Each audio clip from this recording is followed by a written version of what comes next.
But after 2 drinks, start singing. So I think the team gets evolved around many ways. And you don't have to do it because you want to motivate them. You should do it because that's the way you are.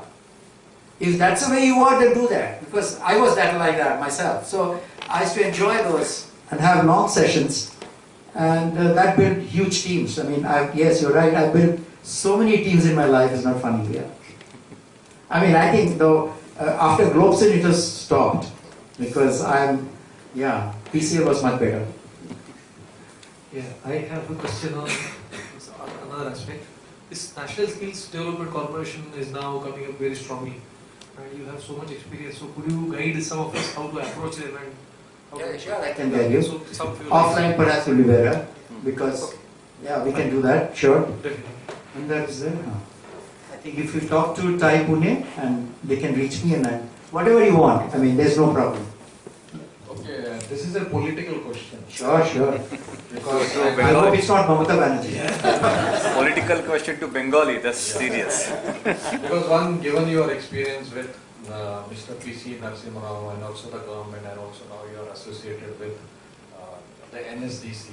I did mention Jyoti Basu and Buddhadev Bhattacharya. So you have actually worked with them, and end of the day, being an entrepreneur, at some point you have to work with these people. So how do you think, are good days to come, or it was just a vision statement? अच्छे दिन आएंगे.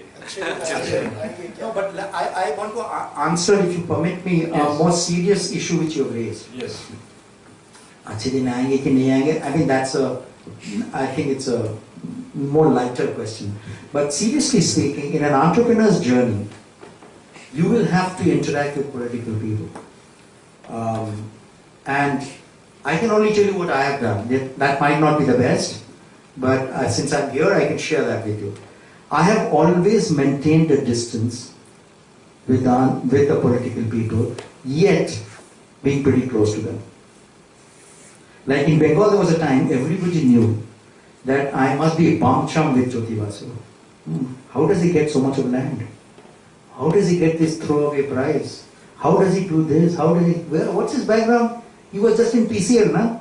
Kahan se mil gaya itna sara land? But believe me, from Adams I didn't know him. I just knew him professionally, and he used to like me because of what I was working. See, so I have always maintained this, and it has worked for me so far, that if it's like fire, don't go too close, you'll be burnt, don't go too far, you won't get that. Keep a distance, but don't get out of the system. Because politicians have a recall issue. So you should not get out of the recall. That, suddenly you're missing. You should not do that. But at the same time, don't get too close. Because if you get too close, there are lots of problems, lots of issues.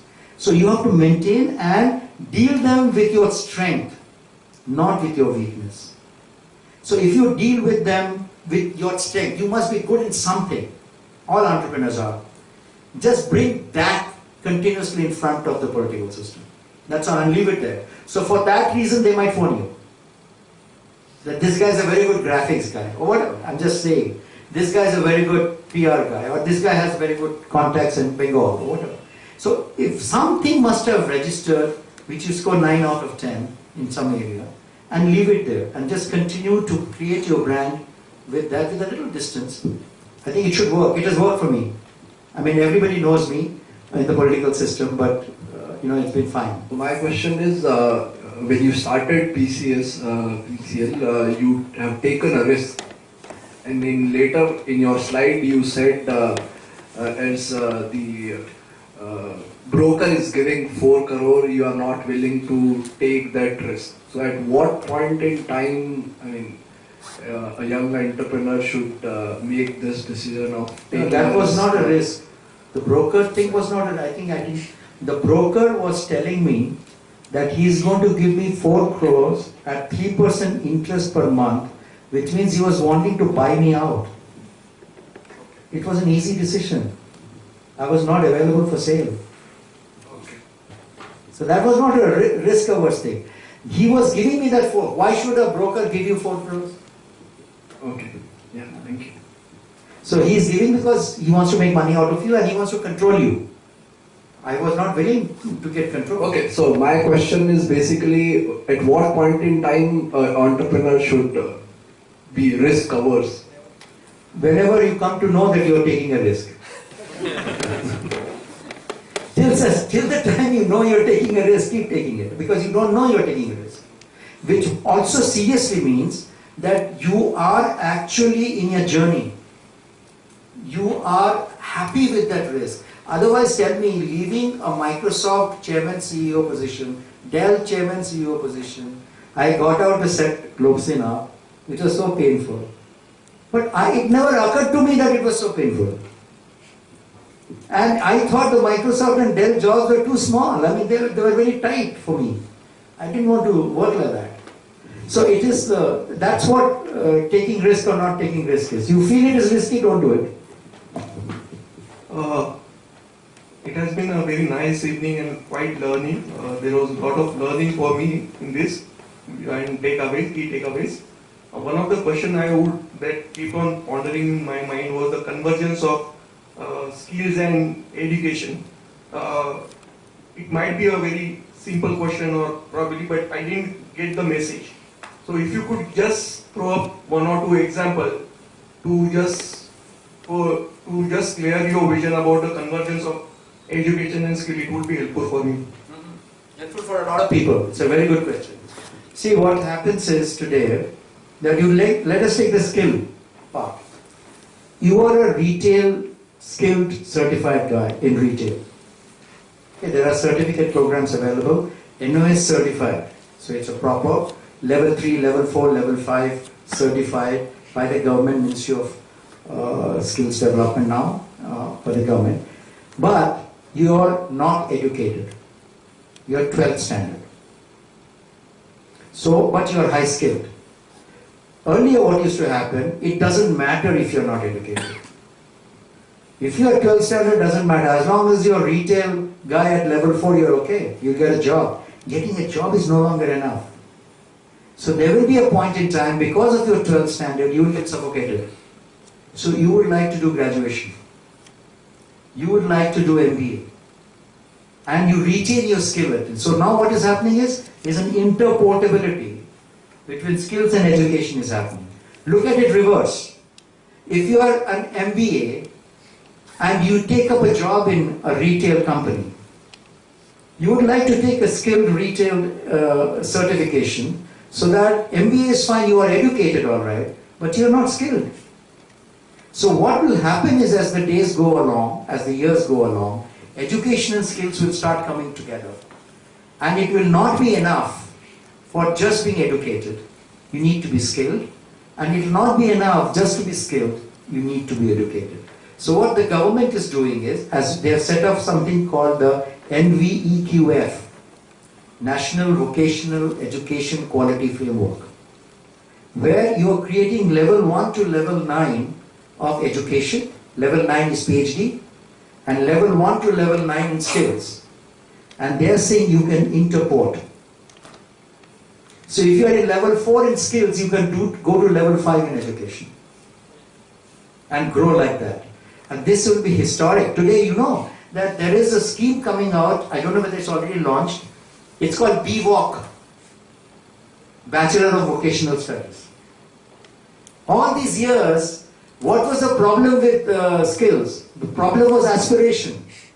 If you are bad in studies, if you are good for nothing, if you don't know anything, do skills.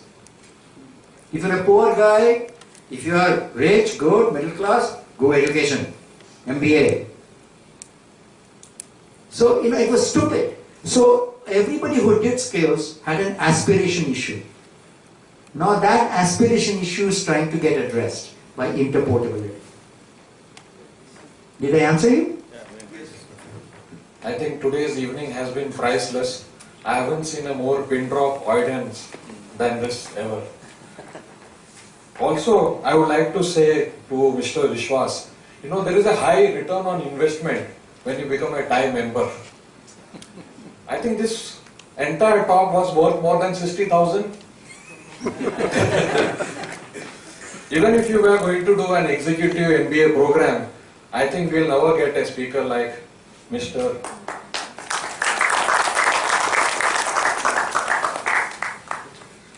Bikram Das Gupta. So, one of the things which I will request you also to carry forward from what Mr. Nitin said, that Bengal and Maharashtra needs more entrepreneurs. Next time when you come, you should get at least 2 people. It will be a great social service, let me tell you guys. Because our country needs more entrepreneurs. We have 1.3 billion people. And he is doing a great job of doing that skilling. He said there is a difference between education and skills. My personal opinion is most of the education institutes in India, they need to be shut down. And you need more skill institutes because they are a sheer waste of money. Having said that, I will thank Mr. Nitin Deshpande. I have always heard him. He has been a mentor and a great guide. He has done a lot of work in this area. Also Mr. Rishabh for doing a fantastic introduction. And TiE Pune, I thank all the charter members for making this great place, TiE Pune. I am sure in a few years you will see TiE Institute of Management. And also I really, they do a great job, all 3 of them.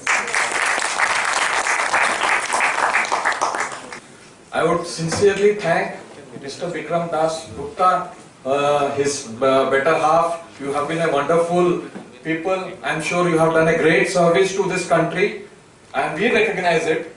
Thank you very much.